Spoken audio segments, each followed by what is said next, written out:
अग्नेन सुपथा राये अस्मान् विश्वानि देव वयुनानि विद्वान् यूयोऽध्यस्मजोहुराणमेनो भूयिष्ठान्ते नम उक्तिं विधेम। जब हम कहीं जाते हैं तो उस स्थान की पहचान करते हैं, वह कहाँ पर है।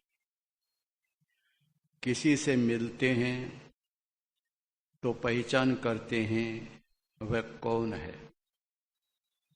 किसी वस्तु को खरीदते हैं तो जानकारी लेते हैं वह कैसी है। बिना पहचान के कुछ लेना, कुछ देना, कहीं जाना, कहीं आना हानिकारक हो सकता है। हम जाने तो सही कि ब्रह्मचारी किसे कहते हैं, गृहस्थी किसे कहते हैं, वानप्रस्थी किसे कहते हैं, सन्यासी किसे कहते हैं। पहले इस बात की जानकारी लें। कैसे पहचाने? ब्राह्मण किसे कहते हैं, कैसे पहचाने? बता चुका हूं आपको इन पांचों के बारे में। आज क्षत्रिय के बारे में बताने आया हूं। क्षत्रिय किसे कहते हैं? जो त्राण करे उसे क्षत्रिय कहते हैं। जो विनाश से बचा दे, जो रक्षक हो, जो संकल्पित हो, साहसी हो, वीर हो, उसे क्षत्रिय कहते हैं। एक युग था जब यहां वास्तविक ब्राह्मण रहा करते थे, वास्तविक क्षत्रिय रहा करते थे। आज न तो ब्राह्मण वास्तविक है, न क्षत्रिय वास्तविक है। कल आपने देखा भारत बंद के अवसर पर बिहार में कितना तांडव हुआ। पुलिस खड़ी खड़ी देखती रही, कुछ बोल नहीं पाई, और गुंडे अकारण, कोई कार से जा रहा था उसकी कार को तोड़ दिया। अरे भाई, इसने क्या बिगाड़ा तुम्हारा? बस के शीशे फोड़ दिए, मारा पीटा, और सिपाही खड़े खड़े देखते रहे। क्षत्रिय कहां है? जिस गांव में मेरा जन्म हुआ, हमारे मोहल्ले में एक व्यक्ति रहता था। मैं उस समय छोटा था, मैंने सुना था, मुझे याद है। घर घर जाकर के उसने कहा था कि यदि आपने घर पर कभी ताला लगा दिया तो मैं ताला तोड़ दूंगा। कहीं तुम्हें बाहर जाना है, विवाह शादी में जाना, परगांव जाना है, कभी 2, 4, 5, 7 दिन के लिए, तो कुंदा लगा करके जाना, ताला लगा करके मत जाना। अगर तुमने अपने मकान पर ताला लगा दिया तो मैं आपका ताला तोड़ डालूंगा। तो उसको पूछा गया कि ऐसा क्यों? उन्होंने कहा, मेरे जीते जी आपके मोहल्ले में चोरी नहीं हो सकती। आप देखिए कितना बड़ा साहस था। अंग्रेजों का जमाना था वो, आजाद भारत नहीं था, और उसने सचमुच ये निभाया। पुलिस वाले भी डरते थे उससे, इतना दमक था वो आदमी, बहुत हिम्मत वाला था, बड़ा वीर था, साहसी था। उसको लकड़ी चलाना आता था, तलवार चलाना आता था, पहलवान था, व्यायाम करता था, दबंग था, किंतु था ईमानदार, हल्का नहीं था, गिरे हुए स्तर का नहीं था वो। देखो, चरित्र का प्रभाव पड़ा करता है व्यक्ति। साहस का भी प्रभाव पड़ता है, चरित्र का प्रभाव पड़ता है। जनरल मानेकशॉ ने 90,000 पाकिस्तानियों को मोम की तरह से झुका दिया बांग्लादेश की धरती के ऊपर। आपने उस समय के इतिहास को पढ़ा होगा। क्या उनके पास शस्त्र नहीं थे? शस्त्र नहीं लड़ा करते, साहस लड़ा करता है। हिम्मत होनी चाहिए। क्षत्रिय उसको कहते हिम्मत वाला होता है। थे क्षत्रिय श्री रामचंद्र जिन फूंक दे इस क्षण में लंका, डरे न वन में फिरे अकेले दोनों भाई नरबंका। दिलीप अजरगुबैन आदि का बजा खूब जग में डंका में गाया करते थे। ऐसे थे पहले क्षत्रिय। एक हनुमान ने जाकर के लंका में तहलका मचा दिया, इसे कहते हैं क्षत्रिय। किंतु महाभारत काल के आते आते क्षत्रिय तो समाप्त हो गया। पांचों पांडवों के सामने द्रौपदी को बेइज्जत किया जा रहा था, सिर झुकाए बैठे रहे, किसी के मुंह से ये तक नहीं निकला कि ये क्या कर रहे हो, कहां चला गया क्षत्रिय तो उनका। आप और हम क्षत्रिय नहीं है, किंतु यदि किसी बहन बेटी की साड़ी कोई पकड़ के खींचेगा तो खून में उबाल आएगा कि नहीं आएगा। और कुछ नहीं तो हल्ला तो करेंगे, शोर तो मचाएंगे, इतना तो करेंगे भाई आओ बचाओ इस बच्ची को, बचाओ इस बेटी को बचाओ, ये तो कहेंगे, कम इतना तो कहेंगे। कोई बोला तक भी नहीं। जिन्होंने महाभारत का युद्ध लड़ा था, कहां चलेगी उनकी ताकत। जब श्री कृष्ण का अंतिम संस्कार करके अर्जुन महिलाओं को द्वारिका से लेकर के हस्तिनापुर आया था, तो रास्ते के अंदर आबिरों ने लूट दिया। स्त्रियां रोती चिल्लाती रही, अर्जुन बचाओ बचाओ। पता नहीं गांडीव धन को क्या हुआ, उसको कीट लग गया। अर्जुन के सामने पकड़ पकड़ के स्त्रियों को ले गया आभिर लोग। कहां क्षत्रियत्व। राम थे क्षत्रिय, लक्ष्मण थे वस्त्र, शत्रुघ्न हनुमान थे क्षत्रिय। अब तो कहते हैं हम लोग चलो भीम बलवान था, वो बलवान था, वो तो कभी कहते हैं हम लोग, किंतु क्षत्रित्व कहां रहा उसके अंदर। ये चरित्रवान थे सब। चरित्र में हिम्मत हुआ करती है। एक होती है शरीर की ताकत, एक होती है पैसे की ताकत, एक होती है ज्ञान की ताकत, एक होती है चरित्र की ताकत। चरित्र की ताकत सबसे बड़ी ताकत होती है। चरित्रवान व्यक्ति कभी नहीं डरता है। मौत से ज्यादा क्या हो सकता है। क्षत्रिय किसको कहते हैं। एक जमाना तक क्षत्रिय थे। राजस्थान में जोधपुर एक रियासत थी। राजस्थान सब राजाओं को मिला के राजस्थान बनाया गया। वहां के राजा जसवंत सिंह थे और औरंगजेब का उस समय शासन था। एक दिन दरबार में बैठे हुए थे औरंगजेब के यहां पर। एक दिन औरंगजेब शाह का दरबार आम था लगा हुआ। रणबांके क्षत्रिय वीर मीर उमराओं से था भरा हुआ। जंगल का शेरे बबर एक पिंजरे में लाया जाता है, जो तेज दहाड़े मार मार सारा दरबार गुंजाता है। इतने में खुद बादशाह औरंगजेब आ जाते हैं। जंगल का शेरे बबर देख मन ही मन में हर्षाते। इस कदर घमंड हुआ दिल को आपे में नहीं समाते हैं। जसवंत नरेश जोधपुर से यूं बार बार फरमाते हैं। देखो जसवंत कांप रहा है शेर। मेरा इकबाल कैसा जग में बुलंद है। मेरे राजभवनों का वैभव विलोकने को नव भी चंद की भी होती गति मंद है। बड़े बड़े मीर उमराव सरदारों ने कीनी मेरी अधीनता पसंद है। देखो जसवंत नरेश बनराज सिंह मेरे चुंदरी में बंद है।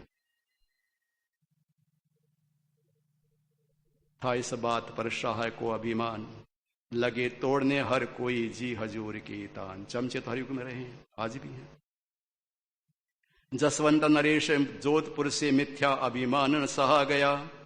बोले निशंक कर भ्रकुटी बंक खामोश न उनसे रहा गया। आया है एक शेर ये पिंजरे में तुम्हारे, खेला करते बच्चों से शेर घर में हमारे, खेला करते बच्चों से। ये 65 वर्ष पहले की कविता सुना रहा हूं। कोई मैंने किताब नहीं पढ़ी है, स्मृति ठीक होने से याद आ गई। और बोलने लगा तो याद आने लगी लाइनें। आया शेर ये पिंजरे में तुम्हारे, खेला करते बच्चों से घर में हमारे, खेला करते बच्चों से। ये बात जब कही तो बादशाह औरंगजेब की हुई क्रोध से आंखें लाल। कहने लगे बढ़ाकर भोए जसवंत सिंह नरप से तत्काल। बोले जसवंत होप मेरा खाइए, जल गई रस्सी मगर ऐंठ फिर भी ना छोड़ी उसे बेहाय जरा शर्माई। है शेर बबर दिलेर ऐसा कौन करे, आके से जेर झूठी सीखी न दिखाइए। गर आजमाना है तो सुनो बसवंत वो, मेरे शेर से लो अपना शेर लड़ाइए। या कहिए साह जीत गए हम और हम हारे, फिर मत कहना बच्चों से खेला करते से। घर में हमारे बच्चों से बोला जसवंत, झूठा करता घमंड नहीं। क्षत्रिय जो कुछ कहते हैं उसी को कर गुजरते हैं।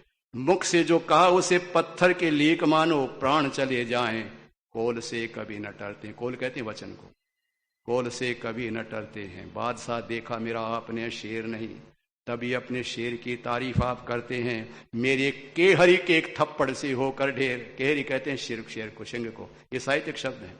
मेरे एक केहरी से के थप्पड़ से होके ढेर, ऐसे बोधे शेर तो कितने ही रोज मरते। ऐसा है जिस वक्त मैं कल दरबार में आऊंगा, घर का पला हुआ वो शेर साथ लाऊंगा।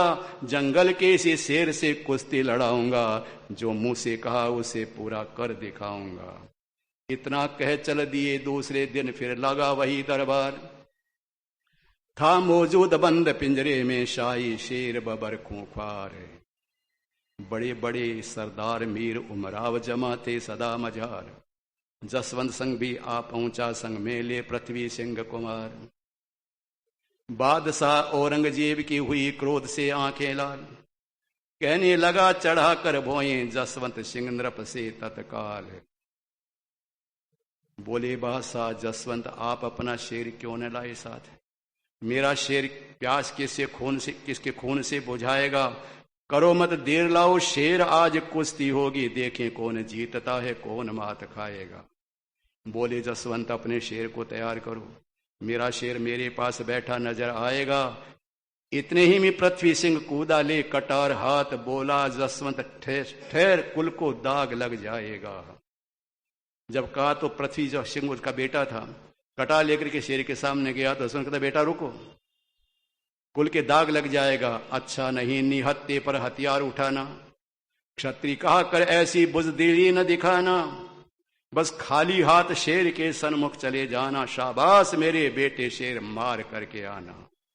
ऐसे बोधे शेर, बोधे कहते हैं कमजोर को, ऐसे बोधे शेर तूने कितने ही मारे। इसीलिए बेटा कहा था कि खेला करते बच्चों से खेल घर में हमारे।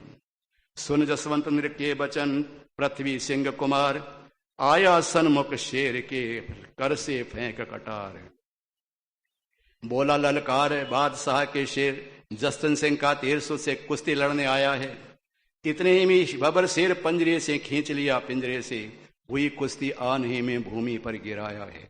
पांव पर पांव धर करके बीच में से चीर डाला, आधा अंग राजा आधा शाह को पठाया है। दर्शकगण उच्च स्वर से कहने लगे वाह वाह, बादशाह ऐसा दृश्य देख शर्माया है।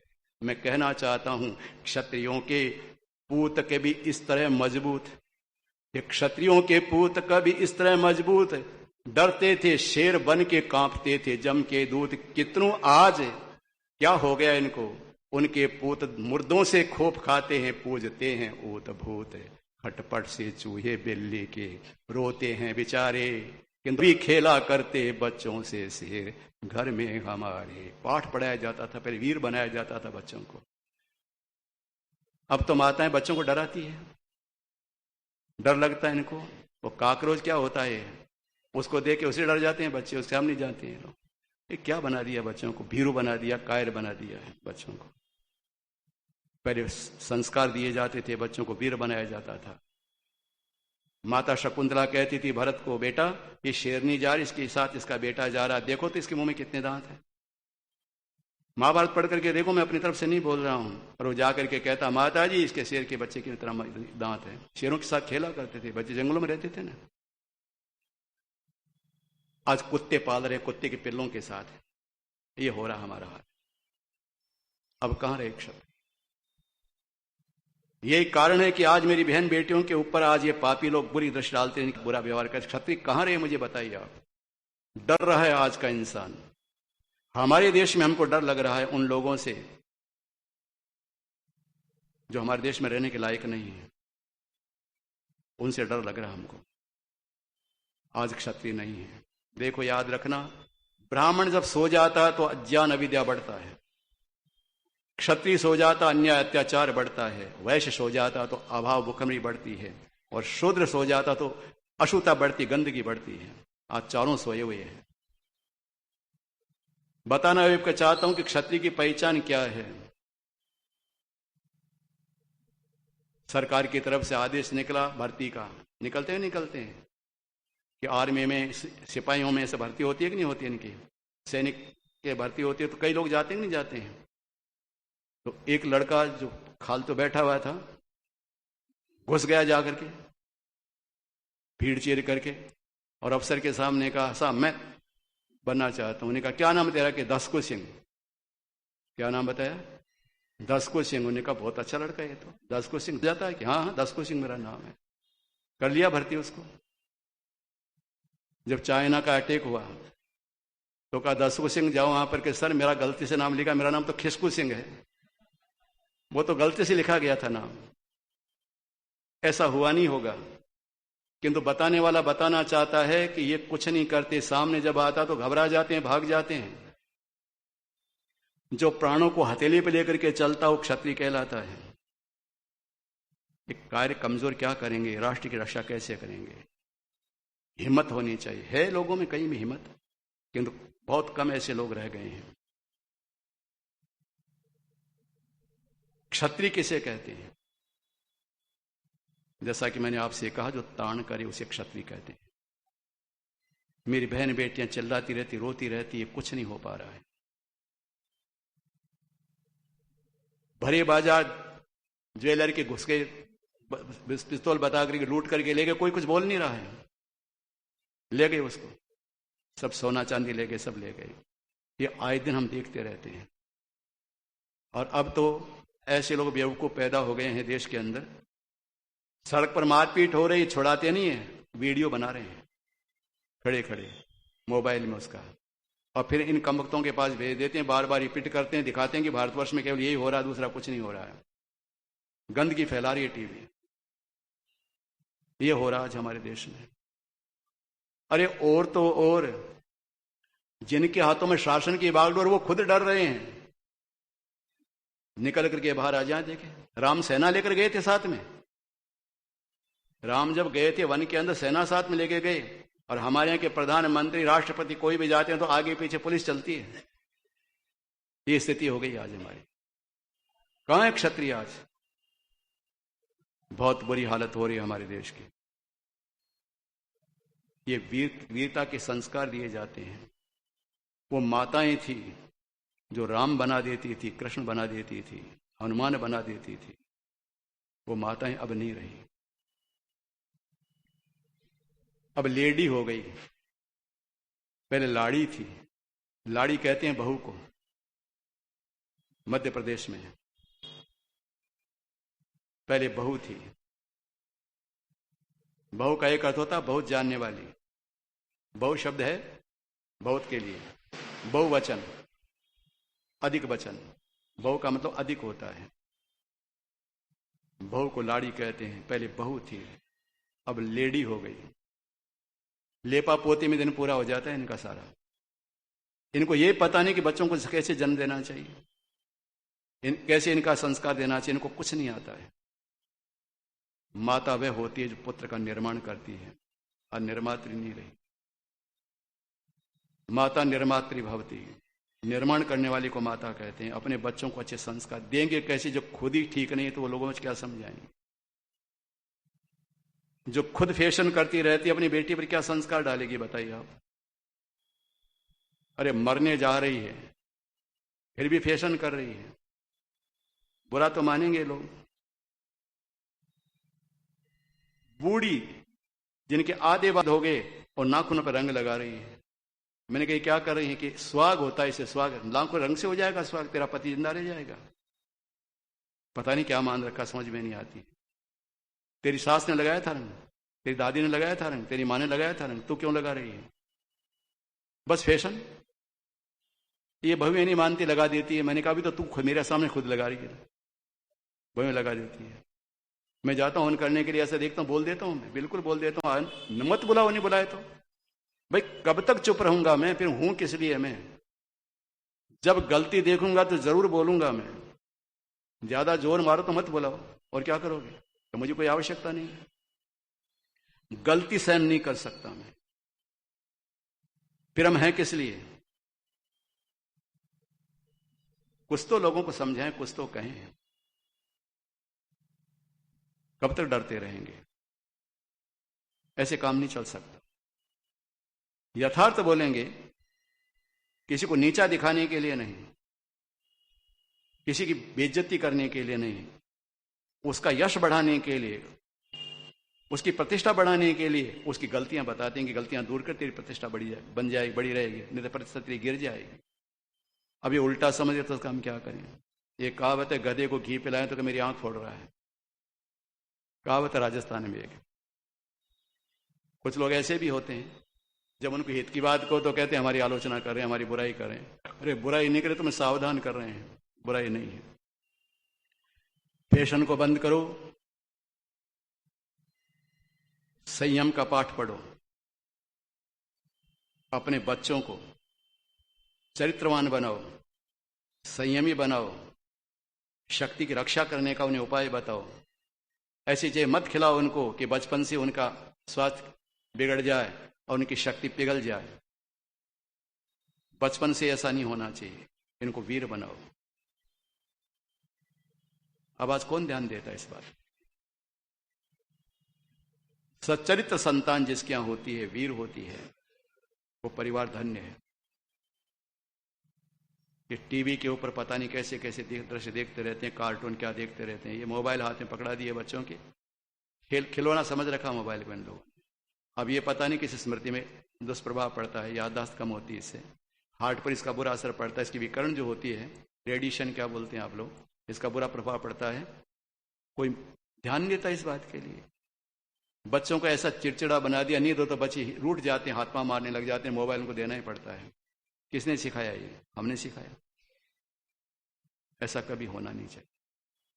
इनको चरित्रवान बनाओ, वीर बनाओ, फैशनेबल मत बनाओ, इनको सादगी का पाठ पढ़ाओ बच्चों को। ज्यादा गुदगुदे वस्त्र मत सुलाओ इनको, कठोरता का जीवन जीना सिखाओ इनको। तब जाकर के संभल करके रह पाएंगे, जीवन में ठोकर खाएंगे। देखो, वर्णाश्रम की दृष्टि से एक ऐसा समुदाय जिसको ब्राह्मण कहते हैं, एक समुदाय जिसको क्षत्रिय कहते हैं, एक समुदाय को वैश्य कहते हैं, एक समुदाय को सूर्य कहते हैं, किंतु हम चारों वाले हम भी खुद हैं। हम ब्राह्मण भी हैं, क्षत्रिय भी हैं, वैश्य भी हैं, शूद्र भी हैं, चारों हमारे अंदर भी हैं।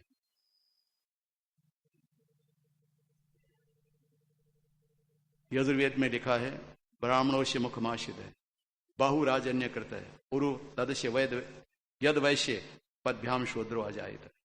ये मेरा मनुष्य का शरीर 4 भागों में बटा हुआ है। ऊपर का जो भाग है ब्राह्मण है, तप करना सीखो। अच्छा बताओ, कान को ढक लेंगे, शरीर को, नाक को ढकते हैं कभी? तप करता कि नहीं करता है? नाक तप करता, और शरीर के अंदर सबसे ज्यादा महत्वपूर्ण क्या? नाक है। आंख फूट जाए तो कोई विश्व के, नाक कट जाकर नकटा कहते हैं कि नहीं कहते हैं? नकटा बनकर के दुनिया में नहीं रहना है, नाक वाले बनकर के रहना है। इसका मतलब प्रतिष्ठित होकर के रहना समाज के अंदर। हमारी प्रतिष्ठा गिरनी नहीं चाहिए। वो तप कहां है आज? आज बाहों में बल कहां है, शक्ति कहां है? थोड़ा सा वजन उठाते हैं तो हाथ दुखने लग जाता है। डॉक्टर के पास जाते हैं, कंधे दुख रहे हैं। कल मेरे पास एक फोन आया, मेरे शरीर के अंदर दुखाव हो रहा है। मैंने उनको पूछा, मैंने कहा क्या खाते हो, कब सोते, कब उठते हो? सारा उल्टा। तो बीमार नहीं पड़ेंगे तो क्या होगा? मैंने कहा दवाई बाद बताएंगे, पहले तुम बताएं वैसा करो। तो मैं कब सोना है, कब उठना है, कब खाना है, क्या, कब तुम्हें कौन कौन सा काम करना है, फिर क्या खाना है, उसके बाद बताएंगे दवाई। दोबारा उसका कोई फोन नहीं आया। मैंने कहा आकर के हमसे मिलो, हम आपको सब सिखा देंगे, बता देंगे। फिर नहीं आया फोन। 5-7 दिन हो गए, मिलने नहीं आया वो। पता नहीं क्या हो रहा लोगों को, ऐसे कैसे बन गए समझ में नहीं आता। अरे मानव तन जो है ये बहुत आसानी से नहीं मिल जाता भाई, बहुत कठिनाई से मिलता। जरा थोड़ा विचार तो करो। जब किसी का दिवाला निकल जाए, धन लुट जाए, तो कैसा लगता है उस आदमी को? रात को नींद नहीं आती। और हमारा धन लुट रहा है और हम गफलत नींद में सो रहे हैं। हम लुटते चले जा रहे हैं, कभी सोच ही नहीं पा रहे हैं कि जीवन के इतने क्षण हमने बिता दिए, थोड़े से बाकी बचे, इनका तो सदुपयोग करें कम से कम। बर्बाद कर दिया सारी जीवन। जिस काम के लिए परमात्मा ने हमको भेजा था वो काम तो हमने किया ही नहीं। वो साहस समाप्त हो गया हमारा, वो क्षत्रित्व समाप्त हो गया है। हिम्मत होनी चाहिए। क्षत्रिय को मरने दो, ब्राह्मण को मरने मत दो, वैश्य को मरने मत दो, शूद्र को मरने मत दो। चारों की आवश्यकता है। अगर वैश्य रहेंगे भरण पोषण कौन करेगा? क्षत्रिय नहीं रहेंगे तो रक्षा कौन करेगा? ब्राह्मण रहेंगे तो मार्गदर्शन कौन करेगा? और शूद्र नहीं होंगे तो सेवा कौन करेगा? चारों हमारे अंदर है। अच्छा, करते हैं कि नहीं करते? अब सो जाने के बाद बताओ, हाथ पानी खुद लेते हैं कि दूसरा आता है? खुद लेते हैं कि लेते? शूद्र बन गए कि नहीं बन गए हम? जब सो जाते हैं, टॉयलेट जाते हैं, हाथ पानी लेते हैं, तो खुद करते हैं कि नहीं करते हैं? कि कोई दूसरे को बुलाते हैं कि हम तो ब्राह्मण हैं, ये काम तू कर, ऐसा होता है क्या कभी? तो शूद्र बन गए कि नहीं बने उस समय? घर के अंदर माताएं बहनें झाड़ू लगाती है, सेवा करती है, सारा का सारा बर्तन साफ करती है, कुछ करती है। शूद्र बने कि नहीं बने? शूद्र काम सेवा। और जब घर का हिसाब किताब रखते हैं तो वैसे बने कि नहीं बने? हिसाब किताब रखते हो कि नहीं घर का? ये बिजली का इतना बिल आया है, नल का इतना बिल आया, इतना तेल आया, इतना घी आया, इतना अनाज आया, इतना ये आया, सारा हिसाब किताब। ये वैसे बने कि नहीं बने? और कभी कोई ऐसा कुत्ता घुस जाए अंदर और बिल्ली घुस जाए, भगाते हो कि नहीं भगाते हो? क्षत्रिय बने कि नहीं बने? अरे चारों इनको जिंदा रखना है। तो दो वर्ण बता दिए मैंने, ब्राह्मण वर्ण और क्षत्रिय वर्ण। और वैश्य और शूद्र दो बाकी रहे। उसके बाद आगे की बात करूंगा, एक एक करके सुनाता रहूंगा मैं आपको। कितना आप समझ पा रहे हैं, कितना उसको जीवन में ले पा रहे हैं, इसका मुझे ज्ञान नहीं है, ये तो आप पर निर्भर है। मैं जब तक आपके यहां प्रवचन करने आता रहूंगा, आपको जो जानता हूं बताता रहूंगा। मैं कोई दुनिया की सारी बातें नहीं जानता, बहुत बड़ा विद्वान नहीं, सामान्य हूं, बिना पढ़ा लिखा हूं, किंतु जितना जान पाया हूं उतना बताने का प्रयास करता हूं। और यदि समझ करके उसको स्वीकार कर लेते हैं तो उसका लाभ हो जाता है, नहीं तो वो जाने, उनका काम जाने, मेरा काम कहने का होता है। मैं कहता हूं परिवर्तन लाओ जीवन के अंदर, केवल सुनकर के मत रह जाओ। देखो क्या हम ब्राह्मण हैं, ऊपर वाला हिस्सा हमारा? क्या हम क्षत्रिय हैं, बाहों में बल है? क्या पेट हमारा ठीक रहता है? क्या हम सेवा भावना से युक्त हैं? सारे शरीर का वजन कौन उठाता बताओ? पांव उठाते, और पांव कमजोर हो जाए तो शरीर बेकार हो गया। तो चारों वर्ण हमारे अंदर मौजूद हैं। हर वर्ण की तरफ ध्यान देना हमें। व्यक्ति किस तरह बता रहा हूं आपको। वैसे तो ऋषियों ने अलग अलग समुदाय बना दिए हैं, उनका वो कार्य करें, तो अपने लिए चारों वर्ण हमारे अंदर मौजूद हैं, उनका हम ध्यान दें। तो आज क्षत्रिय के बारे में मैंने आपको कहा, डरने की कोई आवश्यकता नहीं है। जो डरता है लोग उसे डराते हैं, जो डरता वो मरता है। डरो मत कभी भी, नहीं तो लोग डराएंगे। साहस का परिचय दो। गलत आपसे कोई हो रहा तो मुंह बंद करके मत बैठो, कुछ बोलो। अन्याय हो रहा है तो बोलो जरूर कि तुम ये क्या कर रहे हो। अकेले में ताकत नहीं तो लोगों को हिला करके, शोर करके बुलाओ। लोगों को जाके कहो कि भाई देखो अन्याय हो रहा है, चलो अपन मदद करें। कुछ तो करना चाहिए। देख करके चले गए, एक्सीडेंट हो गया, पड़ा पड़ा तरफ रहा, पानी पिलाओ, हमें क्या लेना, हमारी कार पर आगे बढ़ा दी। अरे तेरे पास तो कार, इसके पास तो नहीं है, तो इसकी तो रक्षा कर। तेरी कार में बिठा करके हॉस्पिटल जाकर कैसा करा सकता, अब तो सर बता दिया है, आपको पता है कानून। अब पुलिस ये नहीं पूछेगी, तुम जाके उसको छोड़ो, तुमको जो कोई पुलिस नहीं पूछेगी कि क्या हुआ क्या नहीं हुआ। पहले पूछा करते थे, कौन जाए बार बार गवाह देने के लिए। फंस जाए नहीं फंस जाए, व्यक्ति भला करने के लिए गया था, फंस गया कि नहीं फंस गया वो। अब सरकार ने कहा कि अब तुम पर कुछ नहीं होगा, किसी दर्दी के अस्पताल छोड़ करके चले जाओ बस। वो खुद बता देगा कि मेरा कौन कौन परिवार कहाँ है, कौन कौन क्या है, तुम्हें कुछ मतलब नहीं, तुम चले जाओ। अब तो हमें सेवा करनी चाहिए। तो किसी भी रूप में हम लोग अपने ब्राह्मणत्व को, क्षत्रियत्व को, वैश्यत्व को और शूद्रत्व को मिटने न दें, ये निवेदन करते हुए आज के प्रवचन को विराम दे रहा हूं। ओम शांति। ओम द्यौः शान्तिरन्तरिक्षं शान्तिः पृथिवी शान्तिरापः शान्तिरोषधय शान्तिः वनस्पतये शान्तिर्विश्वे देवाः शान्तिर्ब्रह्म शान्तिः सर्वं शान्तिः शान्तिरेव शान्तिः सामा शान्तिरेधि ओम शांति शांति शांति। सभी बहन भाइयों को सादर नमस्ते।